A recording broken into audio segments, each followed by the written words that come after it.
Cerita ini menceritakan seorang anak yang baik hati dan sangat menyayangi ibunya. Suatu hari, ia bertemu dengan seorang saudagar kaya dan menikah dengan anak saudagar tersebut. Ketika kembali ke kampung halamannya, datang seorang wanita tua yang mengaku sebagai ibunya. Namun, karena malu dan takut diejek istrinya, ia menyangkal dan mendorong wanita tua itu. Akibat perbuatannya, sang ibu yang kecewa memohon kepada alam agar mengutuk anaknya menjadi seekor burung benau. Adapun pemeran dari drama ini ialah Ali sebagai Dampu Awang, Aulia sebagai ibu atau Mek, Jalawis sebagai saudagar kaya atau tuanku, Lina sebagai istri Dampu Awang atau Dinda, Hasya Ibnu Fadil sebagai anak buah kapal, serta Yorgi sebagai teman Dampu Awang.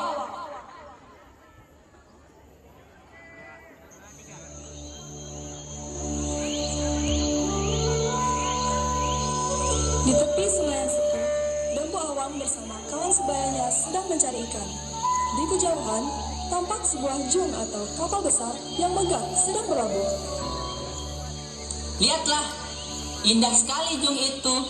Ini baru pertama kali berlabuh di kampung Etam, kan? Pasti jung itu milik saudagar kaya yang dikisahkan tuh. Lihat ukirannya, megah sekali. Alangkah senang dan bahagia rasanya sekiranya nyawa dapat memiliki jung serupa itu. Dampu Awang, yuk kita melihat jung itu. Yuk.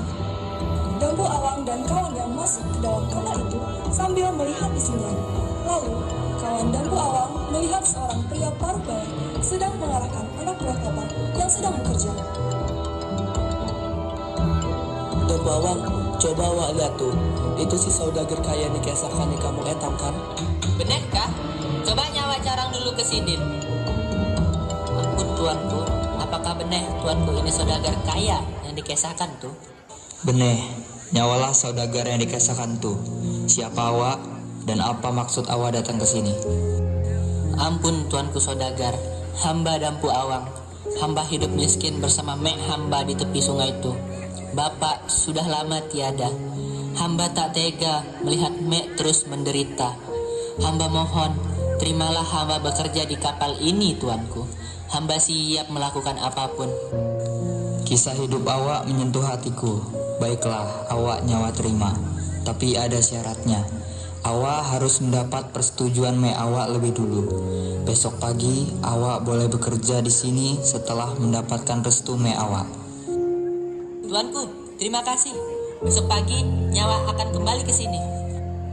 Malam hari pun tiba. Di sebuah gubuk kecil tempat tinggalnya Dampu Awang, terlihat ibu Dampu Awang sedang memasak makanan.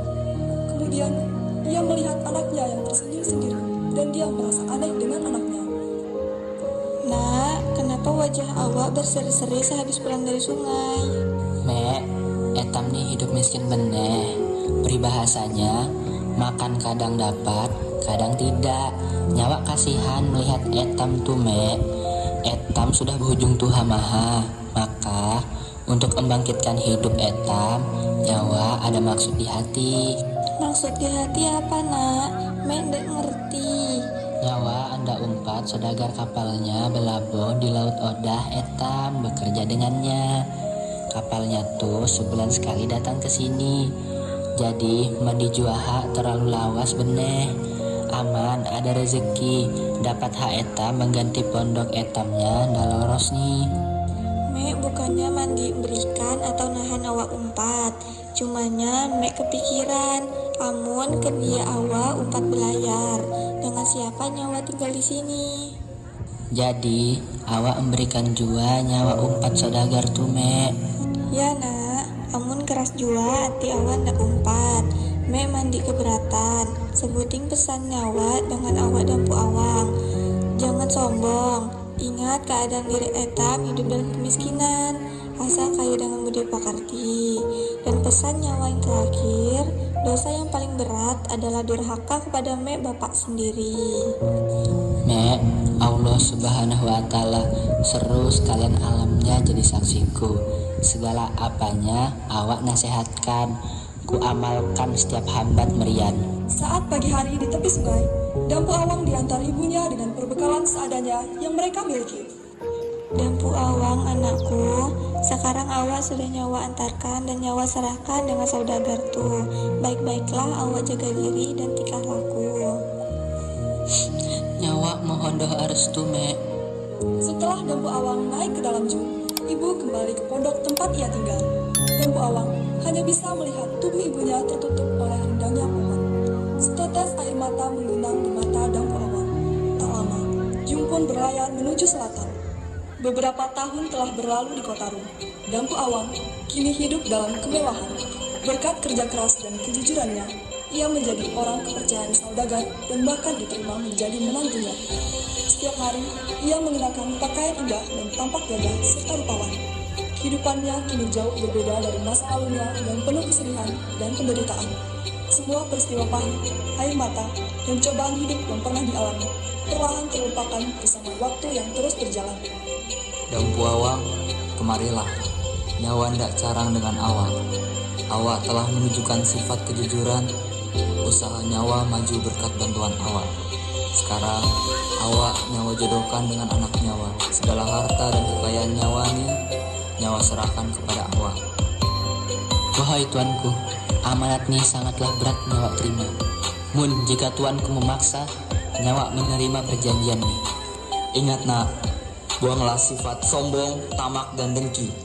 Jika semua itu mempengaruhi jiwa awak, maka Sang Maha Kuasa akan menurunkan bala. Harta kekayaan awak sekejap akan musnah. Dampu Awang akhirnya menikah dengan putri saudagar dan hidup dalam kemewahan yang melimpah. Ia menjadi penerus saudagar kaya raya pemilik jung mewah itu. Di dalam kabin jung, milik Dampu Awang dan istrinya Dinda sedang berlayar ke kampung halaman tempat lahirnya Dampu Awang.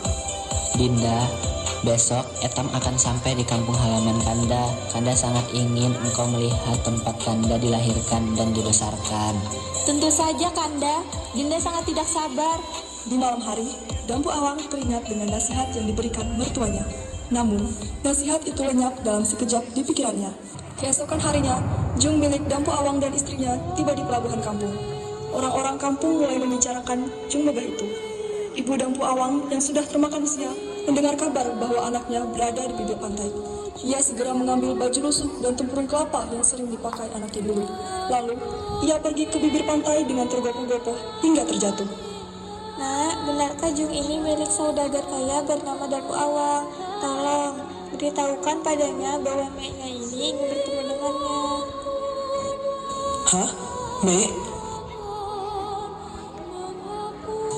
Benarkah Kanda, seorang saudagar kaya raya yang mempunyai seorang ibu buruk rupa lagi miskin seperti di luar itu?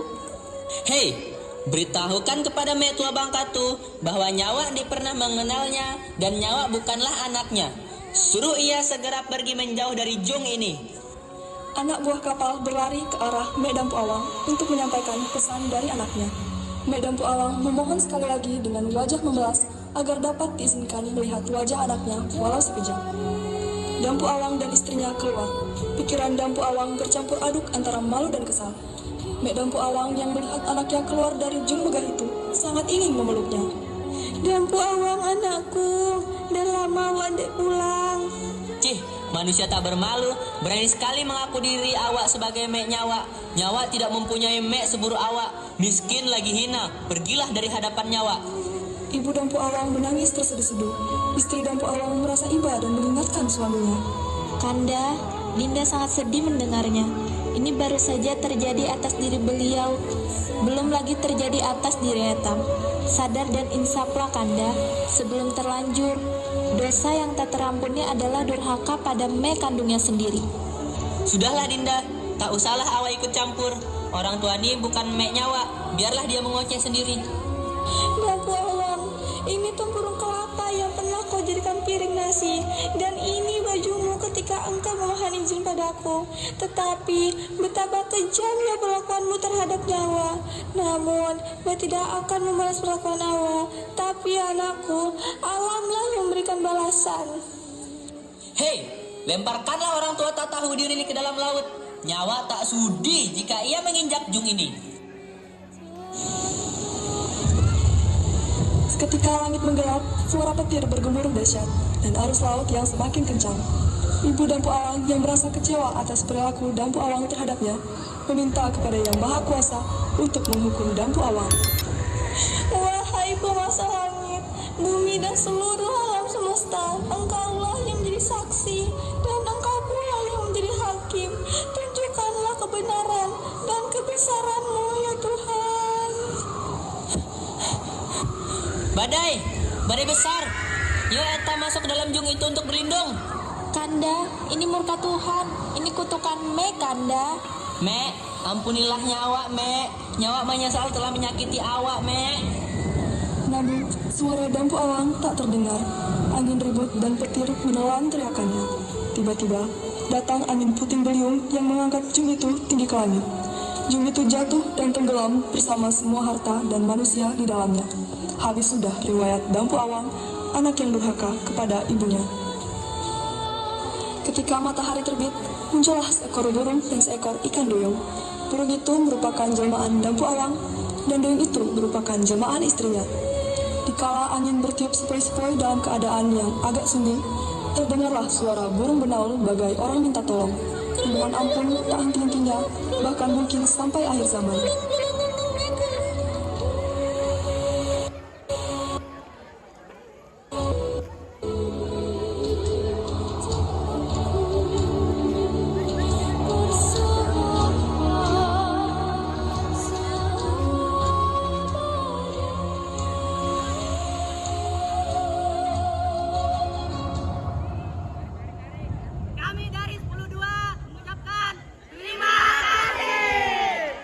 Beri tepuk tangan untuk 10-2.